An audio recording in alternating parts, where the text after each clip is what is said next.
Okay, welcome to another lesson on The Secret History. We're looking at chapter 4 and we're going to look at two grammar points.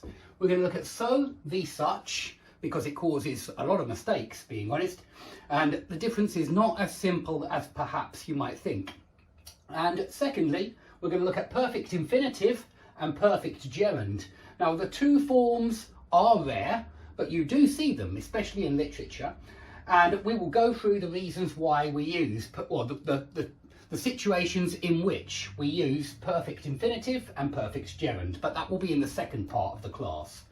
Let's start with so v such. Now the most common way that people misuse so and such is they use so plus an a plus an adjective and then a noun, or maybe so and then an a and then a noun, and that's not right. It's such a noun or such a adjective noun, and I'll give you some examples in a second. And so is when you just have an adjective or an adverb without a noun. So the hotel was so expensive, something like that, yeah? Or we went, or something like we went so quickly to the shops, yeah? Something like that, because so quickly doesn't have a noun after it. It's just so quickly, adverb.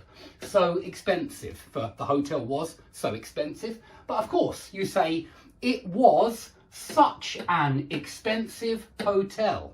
Yeah, it was such an expensive hotel. Okay, so that's the way it works. Let's look at some examples.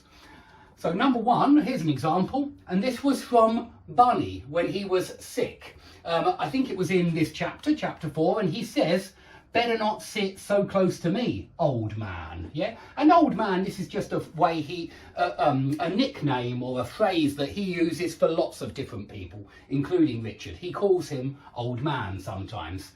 And remember that Bunny very often misses bits at the front of the sentence, and he's not the only one, but he seems to do it more often than the other characters. But of course, this is exactly what we do in everyday English. Instead of saying, you had better not sit so close to me, we say, better not sit so close to me, and we just miss out the you had. And so be aware of that.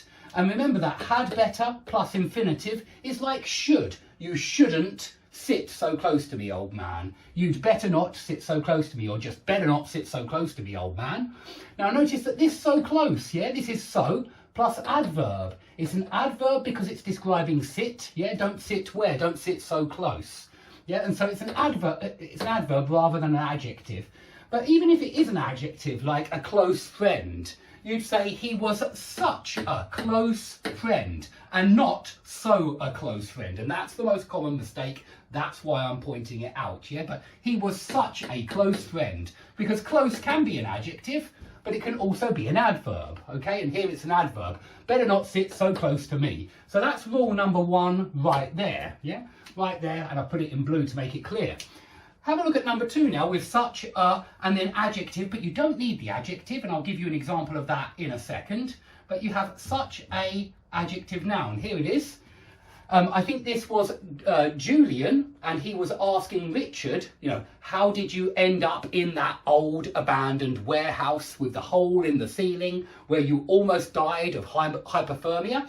And he says, how did you end up in, and that's a very useful phrasal verb there.